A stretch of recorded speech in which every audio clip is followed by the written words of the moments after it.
Oh, that's really good. I'm glad. Did you have a good weekend? I'm excited to start this. I'm excited for this stream because it's gonna be a little different. I've never done a ASMR bedtime murder story, and we are going to be reading a book today. So I'm really excited. I've been telling myself for the New Year's I want to read more, and not even just for the New Year's, just in general. I would love to read more. So I thought, like, okay, maybe this is a good thing. Maybe I can just read murder stories for you guys. So we can do it together if you're into that kind of stuff. But if you're not, totally understandable. But I am totally into murder podcasts and stories and documentaries. Sometimes documentaries can be kind of long for me, but I am super excited to be reading on stream and making it maybe like something we can do together if you guys are into that, and like talk about it, and like have maybe a Discord channel about it if you guys are into that.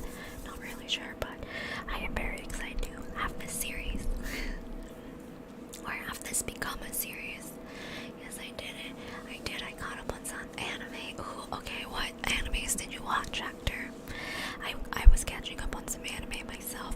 Right now I am watching One Piece, and I still need to watch the new Spy Family episode, so I might do that after stream today. But I will be I'm watching One Piece, and I'm finally on almost episode 400.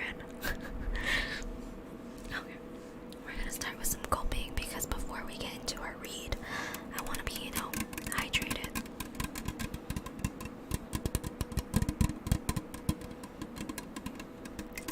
I found out there was a new Filipino store by my house, so I'm very excited because at this Filipino store they have like a lot of good, coconut water, like a whole dedicated aisle to coconut water. So I'm very excited for this. Like, I am ecstatic. I love coconut water.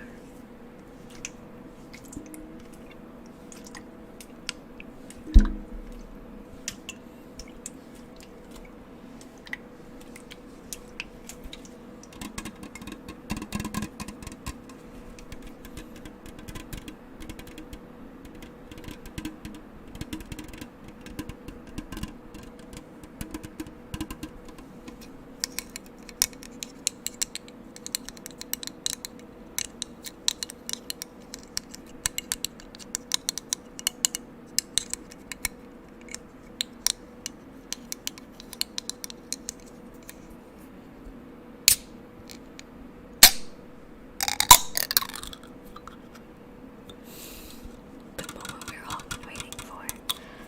Yes.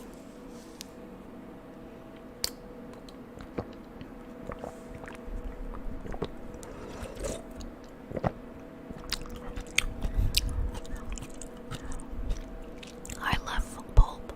I love when it has coconut pulp.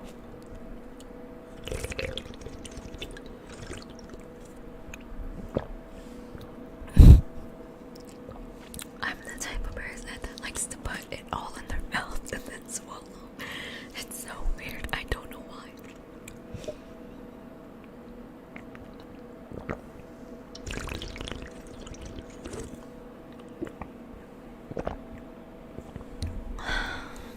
So good. So good. So good. Oh, Spy Family. My Hero Academy. I'm watching partial of that. I have to start from the beginning, but I am watching it as the episodes are coming out. I know I'm cheating. I should watch the whole anime, but I haven't yet, so I'm just watching as it keeps coming out because it's interesting. But it's crazy.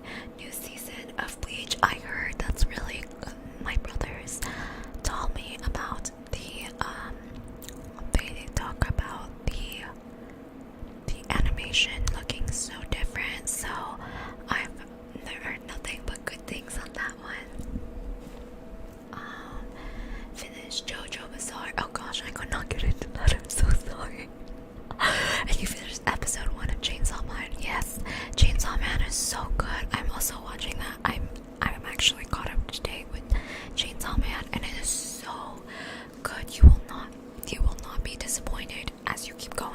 if anything, you're just gonna be very frustrated that it's like, okay, like you don't go through them too fast.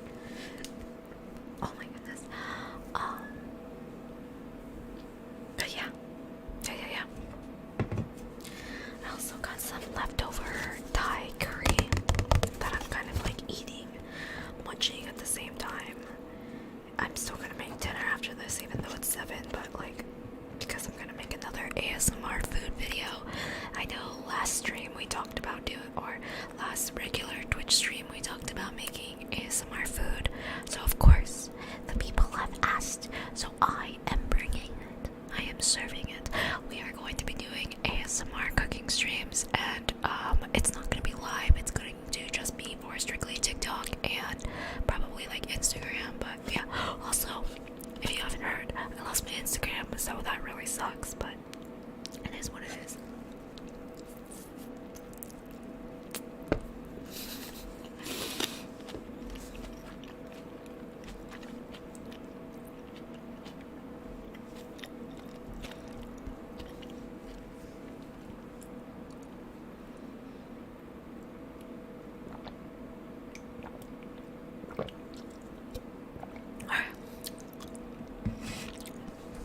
Alright, you guys. I'm gonna readjust my chair here so I can get a little comfy, a little more comfy. And we are gonna start getting into the book. I need to watch new animes. Wait. I need new anime suggestions that I have not watched yet. Okay, well, I have no idea what you have not watched yet, but I would definitely say, One Piece is good, Naruto is good, Demon Slayer is good, what else is good?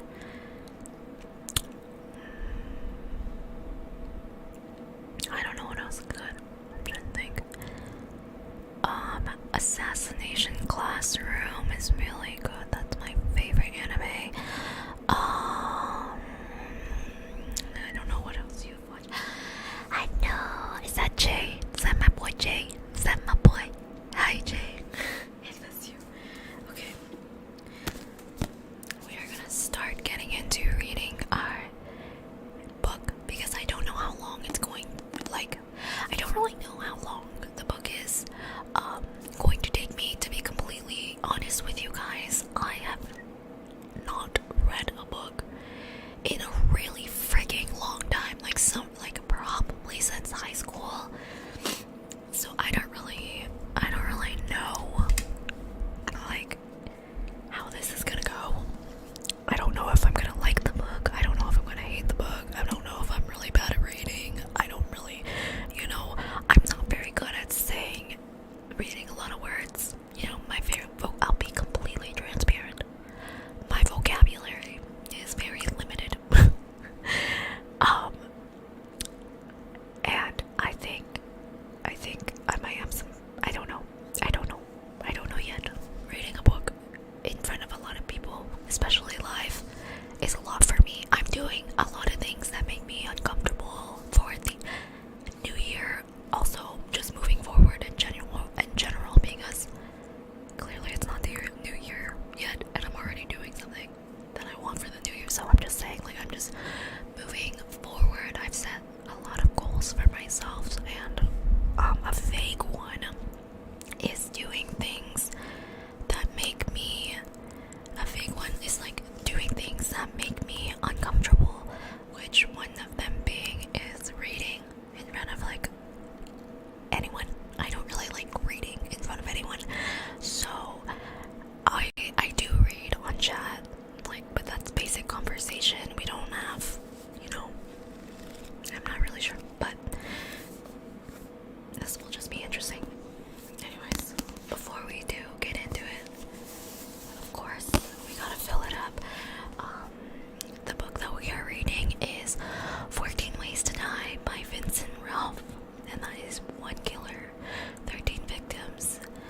video.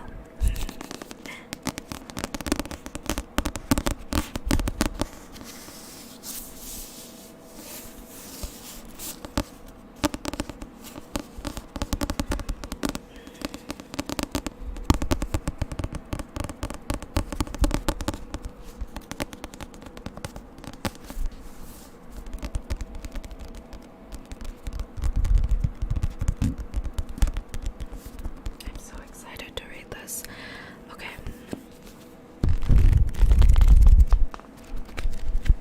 Of course, I got a paper cover for now.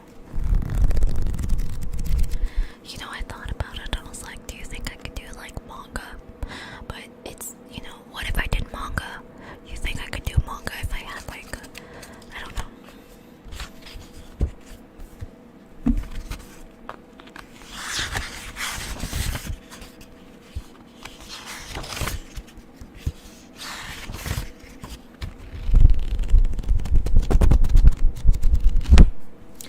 Okay, so I'm just gonna read the back for you guys. Just so you guys can get an understanding of what this book is. And I'm also gonna drink. Wait, you gotta shake it first. Get all the juices. Get that pulp. You know what I'm saying?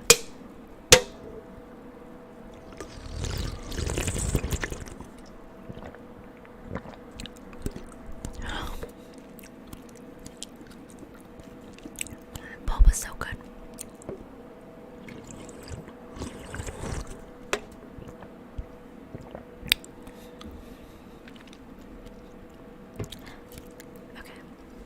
Okay, let's get into it.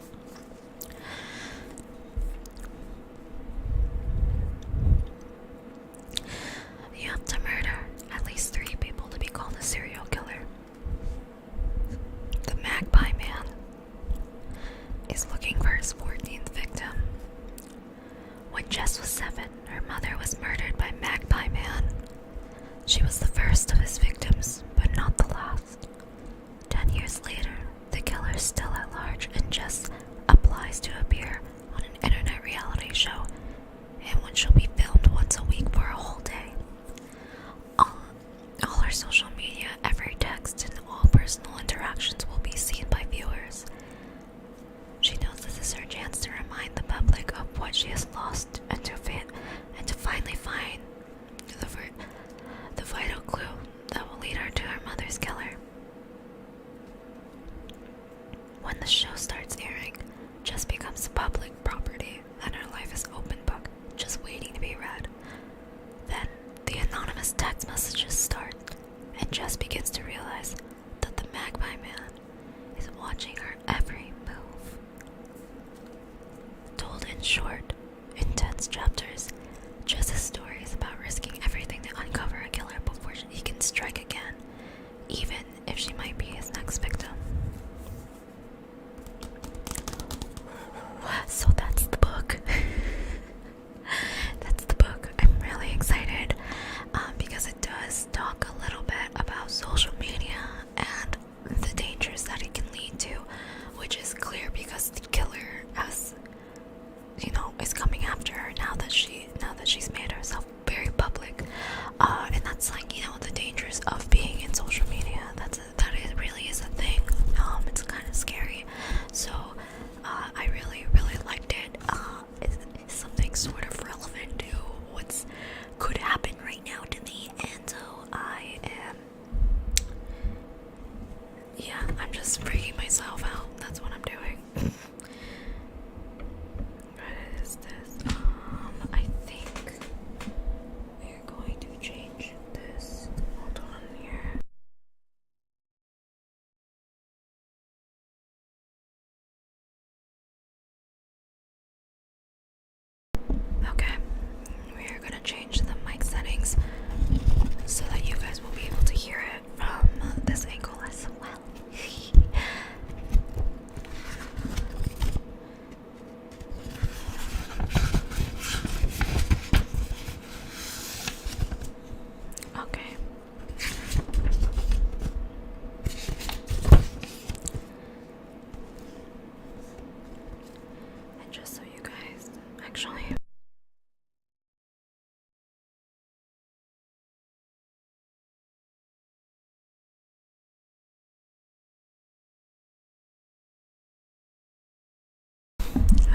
sorry, you guys. I just had to change up some things just to make sure that you guys can see. Yeah.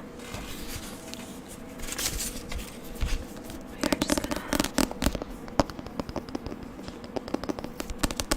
before we get into it,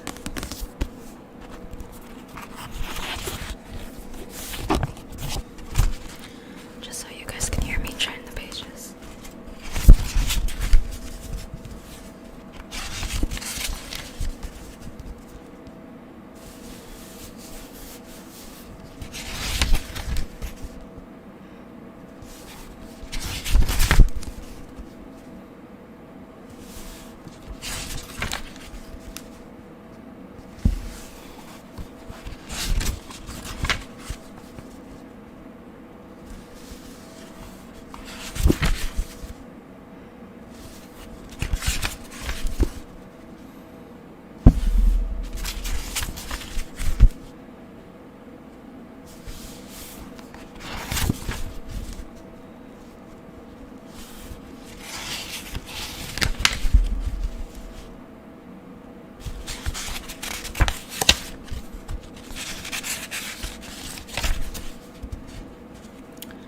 I never realized how soothing it actually is to be listening to the sound of turning pages.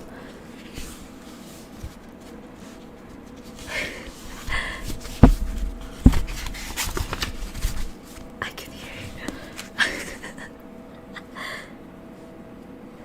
Okay, cool.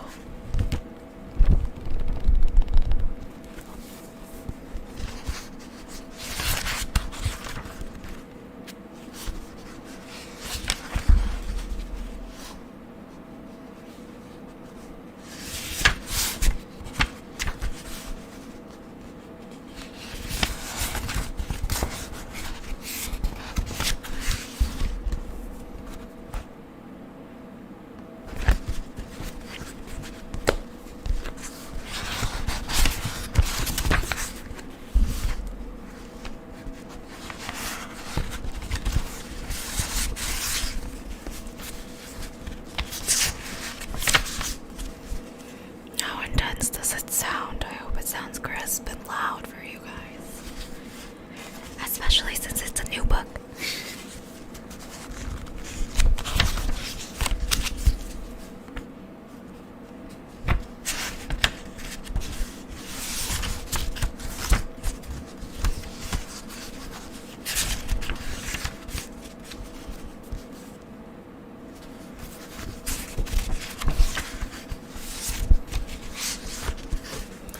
Okay, I think we are going to get into it. Okay, so 14 Ways to Die by Vincent Ralph.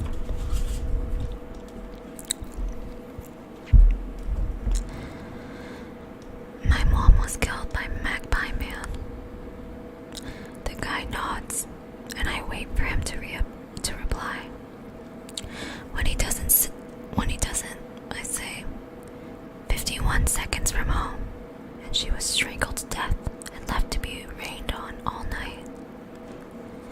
They say to start with a bang, and that's the biggest one I've got.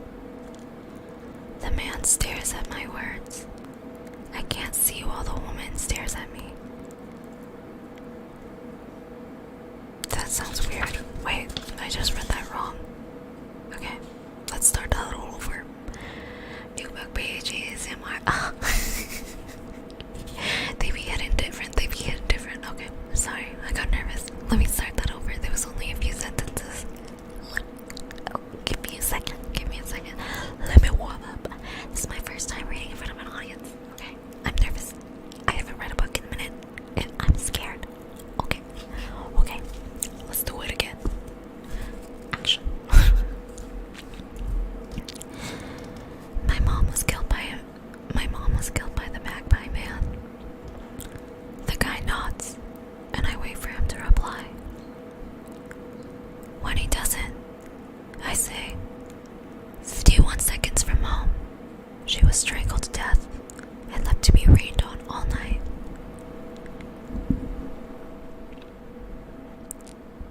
They say to start with a bang, and that's the biggest one I've got. man types words I can't see while the woman stares at me. I was 7, I say. I'm 17 now. The man clears his throat and asks, do you think you're the only applicant to have lost a parent? I shrug. You're not. But you are the only applicant whose mother was a victim of a serial killer. The woman writes something on a notepad and pushes it towards him. He nods and says, we'll be in touch.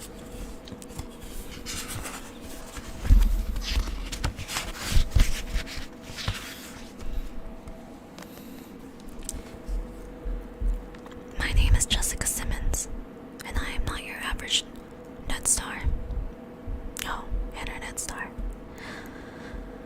But then I guess this isn't your average internet show. The ads say it's something different. A real look inside lives of real people. No scripts, no airbrushing, no scene set up for the entertainment. Just you and a camera, girl, and whatever you want to show. If this was halfway through the story rather than the start, I guess you'd call it a twist, because I'm not the kind of person to stream their life on YouTube. You'll have to take my word for it, and this is out of character for me.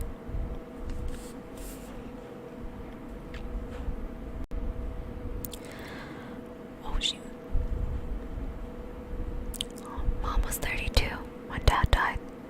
The first victim of a man they still haven't caught. Number 1 on the list now stretches to 13. So if you ask why I want to be one of the 5 people to star in the new online show about them and only them, it's pretty simple. I want to catch the Magpie Man, and this is how I'm going to do it. It's been so long since Mom died, and sometimes I doubt my own memories, even though the house is full of her pictures and her echo lives in the cracks on Dad's face. Okay. It was Dad who gave the murderer his name. He said the Magpie Man liked shiny things, and Mom was the shiniest of all. He said she'd be... What? Borrowed. She's been borrowed. Like a library book, I asked. And he'd said, sort of, but without a date to bring her back. That's really sad. That's a really sad way to explain that. That's so sad. Okay. Now I realize it was for the benefit as much as mine. When a husband loses his wife, the last thing he needs is a kid asking questions. When you're 7, you don't think your dad's full of shit, because he's the person who hugs you and kisses you and keeps you safe. Why would he lie? He should have said that was a little secret, but he didn't. So I told everyone at school that the pretty moms would all be taken eventually, and Dad got called in for that. Damn. Then when I was 11, taking the bus home from school for the first time, we passed the shop where Mom used to work. The bus lasts 12 minutes and 29 seconds. Then it's 15 footsteps to the alley. I dared myself to walk through, but refused every time. When I finally found the courage, I counted 1 minute and 42 seconds from one end to the other, from this shortcut to the home. She made it halfway, less than a minute from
felt gray and haunted, and Dad didn't look like himself anymore.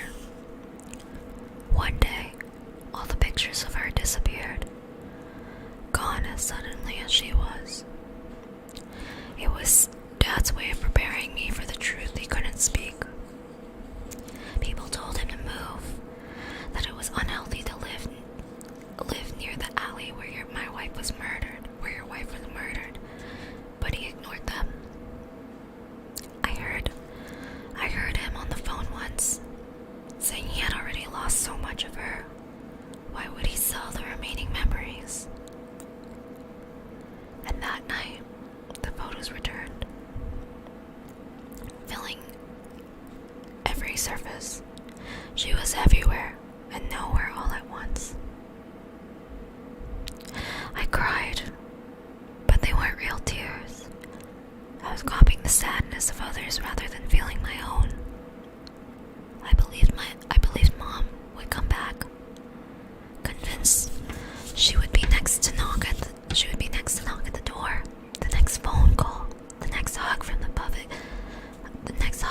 the line of strangers whose touch felt so different from hers.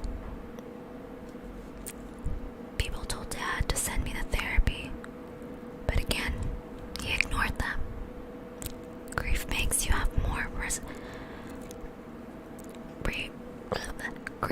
what you have more precious. By then, I was all he had left. So he held me tight through his refusal to make our loss any bigger than it had to be. It was my grandma Nan who changed that. She got tired of Dad's stories and cried if I asked when we could visit Mom in the museum for shiny things. She said I would find out eventually, and the sooner the better. She told me my mom was gone forever. Damn. I called her a liar. I hated her. And then I cried the sharpest, heaviest, most unbearable tears of my life. Your grief journey changes when you aren't looking. It moved fractions, black shifting through 1,000 shades of gray. It transfers into something else, a dull ache, a numbness that becomes the norm. Websites told me to write a note and put it in a balloon and release it to heaven, or make a memory quilt and fall asleep wrapped in my mom's best parts, or make a wish list of all the things to do before I died. I took pictures and ordered the ones my parents had taken. I drew and painted, wrote shitty poetry, and started a feeling journal. None of it worked, but I tried.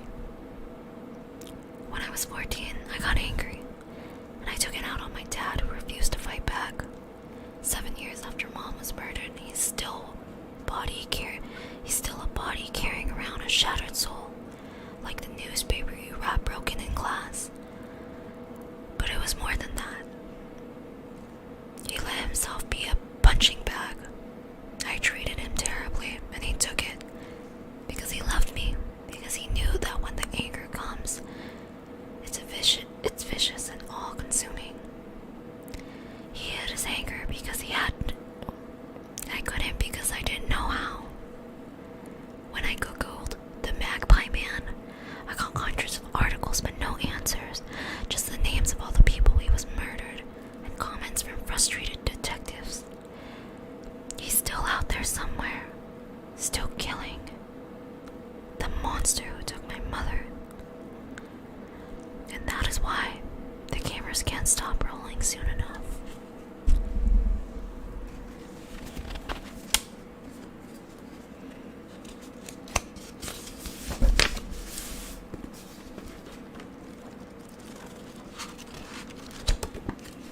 Okay. Getting through this book. We're mowing through it. Okay.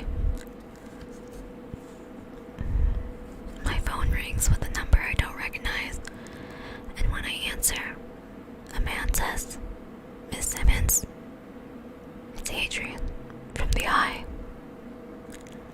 We've reviewed your application, and although the competition was fierce, we'd like you to be Monday. This means that on the first day of every week for a month, I will be live online from the moment I wake up until midnight. If I'm not a complete flop, 1 month will become 3. The show is about real lives with unique twists.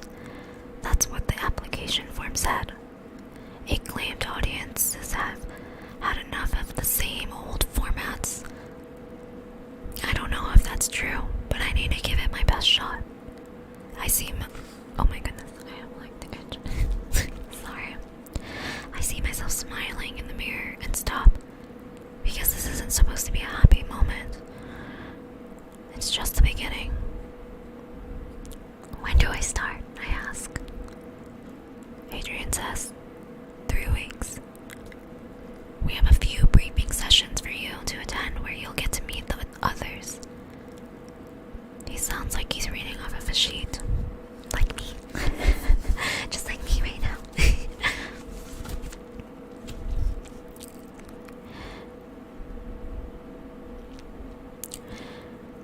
I don't particularly want to see them, but what choice do I have? I'm guessing they want to be famous rather than get justice. But I'll go and smile and do whatever it has to be done to get my story across. Anyone could put themselves online these days, but most get lost in the crowd.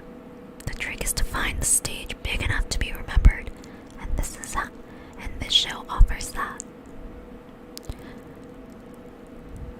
We need to meet your father, Adrian says. There's some things for him to sign. That's what I was afraid of. His dad doesn't know I've applied. He thought my interview was a shopping trip. You'll have to come here, I say. He doesn't like leaving the house in the daytime. This isn't a lie. Dad prefers it when it's quiet outside. He shops when the supermarket is empty. He doesn't like crowds or conventions. 3 times a week, he works night shifts in the factory. Not because he has to, but because we all need an escape sometimes. I hope you 2 people are too busy to visit normal people's houses just to get a signature. I hope they send paperwork and I can forge Dad's scribble and have more time to wear him down. But without a pause, Adrian says, no problem. We'll see you tomorrow. Shit. Before he hangs up, he says, we have high hopes for you, Jessica.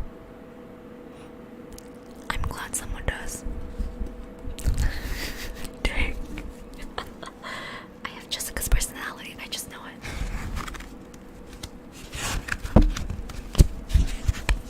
I just know we would just be friends, me and Jessica.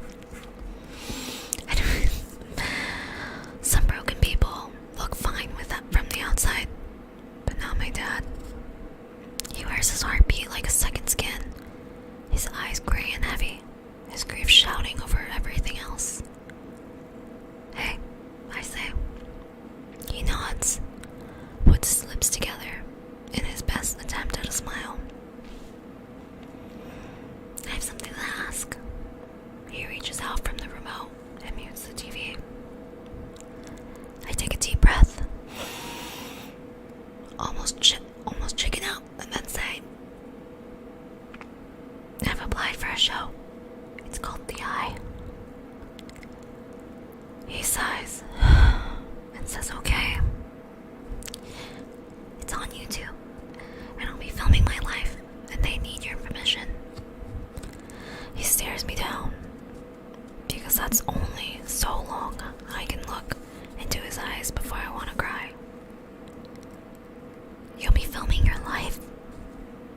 concentrate, I can still hear his mom's laughter.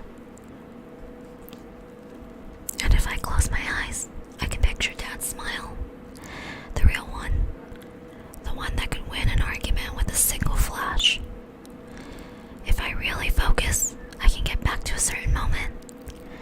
Once that didn't feel special at the time, but right now all I have.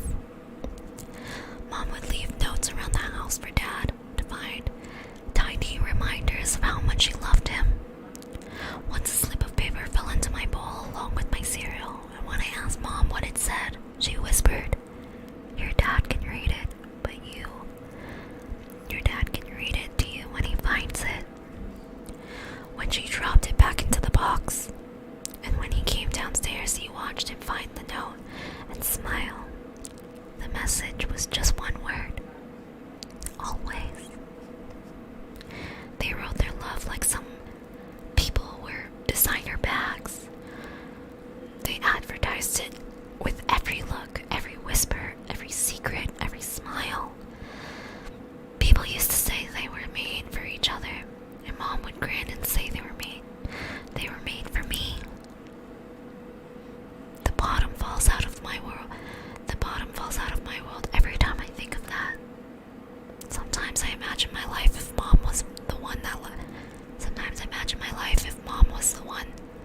left behind, and I feel guilty because I know things would be different. She wouldn't have been broken down like Dad did. She would have fought through the pain and lived on.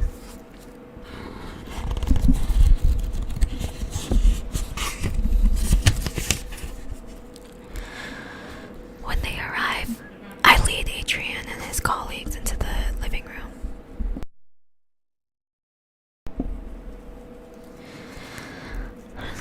When they arrive, I leave Adrian and his colleagues in the living room, and they pray that Dad doesn't change his mind. "Mr. Simmons," Adrian says, holding his hands out. Dad takes it like a robot, does the same with the girl, and then looks at me. "So, where do we sign?" Adrian laughs. "Someone's eager." Then he says, "You're very brave for doing this."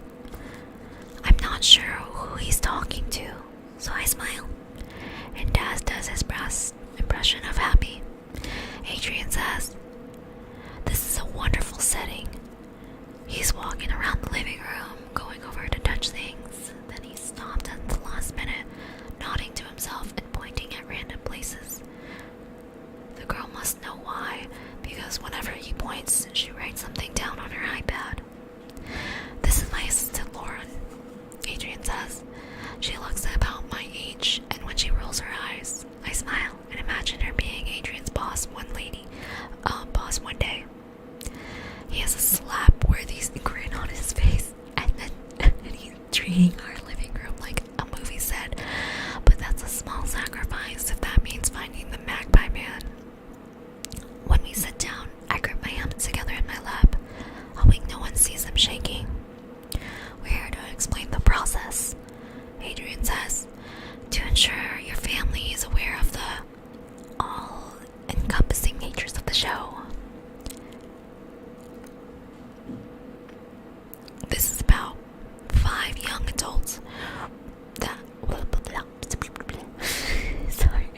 Okay. This is about 5 young adults who have experienced something extraordinary. People with stories to tell. It's the first reality show of its kind, truly, for the online generation. The camera crew will start filming before Jessica wakes up. At least that's what the audience will think. We'll stage that part, unless you're a heavy sleeper. There will also be a highlights package available for the following day. We'll edit Jessica's best moments and post 60 minutes videos of her channel every Tuesday morning. Dad looks at me and says, "You agree to this?" I nod and think back to our conversation last night. He listened to what I have to say. He sat in silence as I explained why this could help us to find answers. If I reach enough people,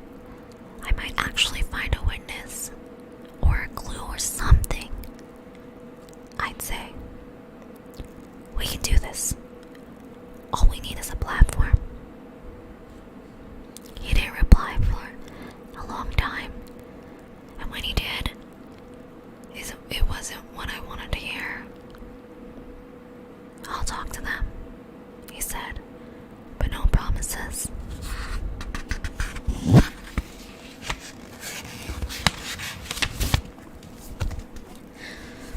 Seeing Dad's concern, Adrian stands up and holds his arms out. This is powerful. An inside look at a life of a grieving family that refuses to be broken. A girl fighting back, seeking justice for her mother.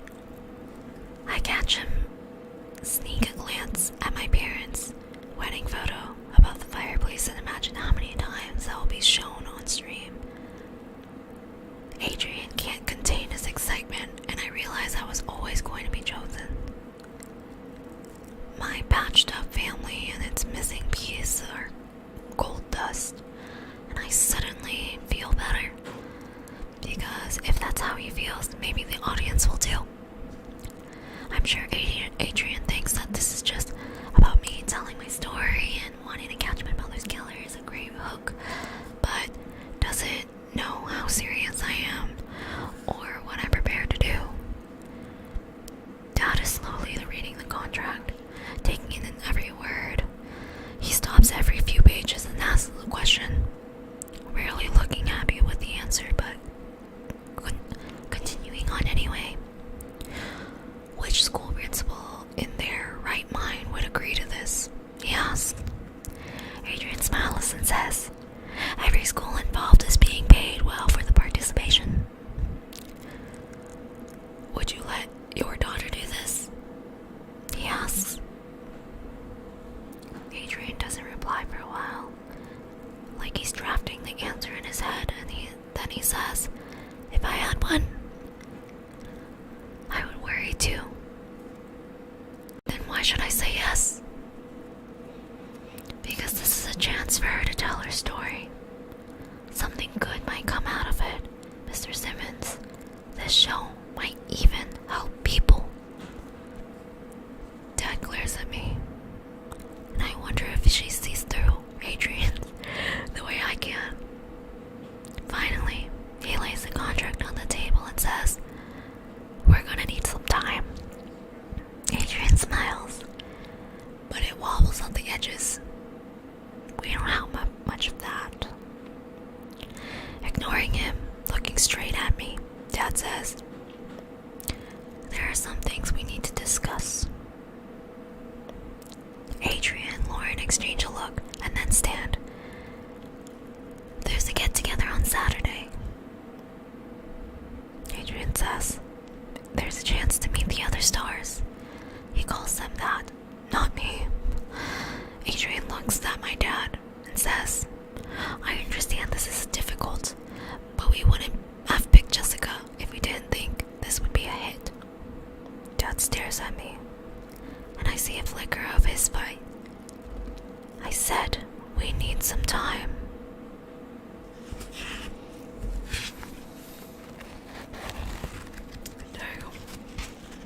Yes, Daddy. Yes, Daddy. We listen. We have to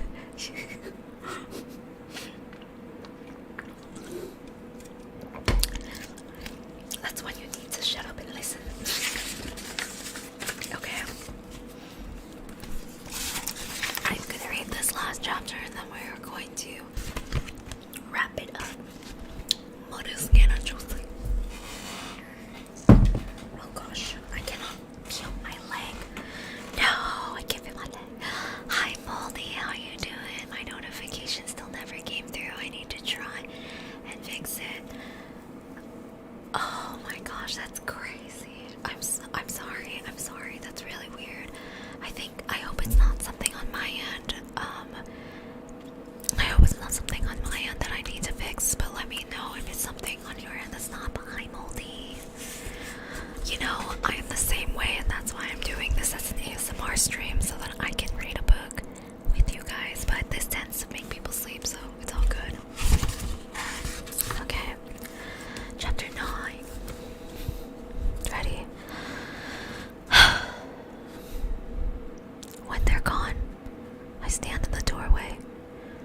watching Dad holding the photograph of Mom he keeps within reach. It was taken before I was born. My mother looking at something off camera, her lips slightly parted. She looks stunning, blissful, safe. I remember in a million different ways, depending on how I feel or who's telling the story or who took the picture. This is Dad's memory, but like all the others, I've adapted it and made it my own. I wonder what he thinks as he stares at it. If he feels sad, if he feels sad that she's not around to make these decisions for him. If he blames her absence for my actions. Maybe it soothes him. Because he hates having strangers in his house. Or maybe it's just habit. The face he turns to whenever he's alone. I clear my throat. He slides the photo into the side of his chair and looks up. They'll watch you sleep, he asks. It's faked. We let them in and I pretend to wake up. It's not as bad as it sounds, and the camera stops filming at midnight. I'll be in control. Dad shakes his head, but I keep going. I have a chance to do something. We have a shot at justice. Dad's shoulders sag, and he breathes deeply. There's no such thing as justice. He reaches for the remote. But before he can end this conversation, I say no. I'm not letting you ruin this. He looks at me with genuine shock, because this isn't how we speak to each other anymore. We don't shout. We don't disagree. We used to when he soaked up my anger like a sponge. But over the last few years, we've learned to live in a quiet kind of turmoil. Oh, there's a hair on my face. It's bothering me. Sorry. Dad doesn't deserve my drama. But today is different. If he doesn't sign the contract, another parent from another applicant will, and I'll lose my chance. There is such thing as justice, I say.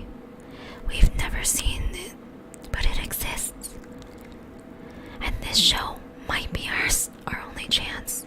It's been 10 years, and he's still out there. He's still killing, and he won't stop unless something changes. Remember when Mom used to say about making yourself the hero of a story? This is our story, and we need to try. I see the tears foaming in Dad's eyes. I could stop, but I'm done stopping. We could have 3 months to remind everyone what happened to us.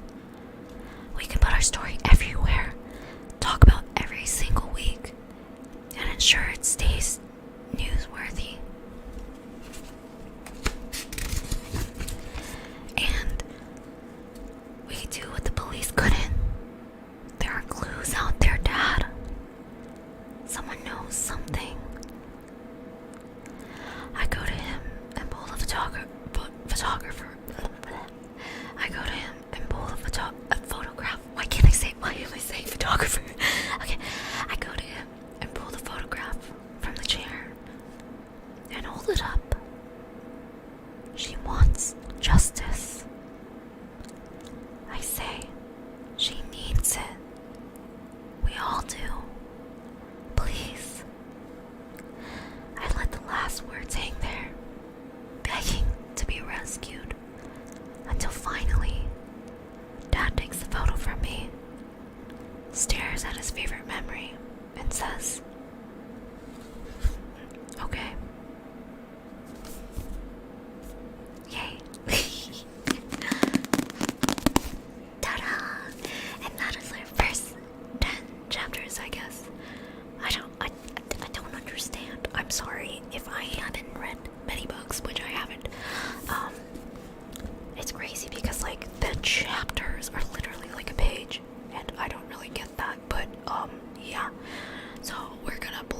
as bad, baby. Okay, we're on chapter 10, if that's the case. The last chapter.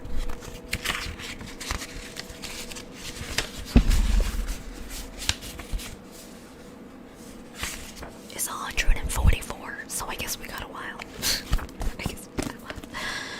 I think I fixed it. I never have live stream notifications. Oh, okay, cool. Okay, thanks for fixing it. Yeah.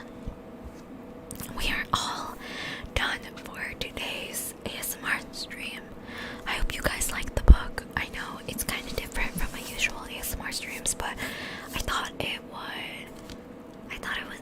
would be really fun to read something and, you know, paint an image for you, for some of you that are working, some of you that are streaming, some of you that are just cooking, or even just like listening to me while you're trying to fall asleep.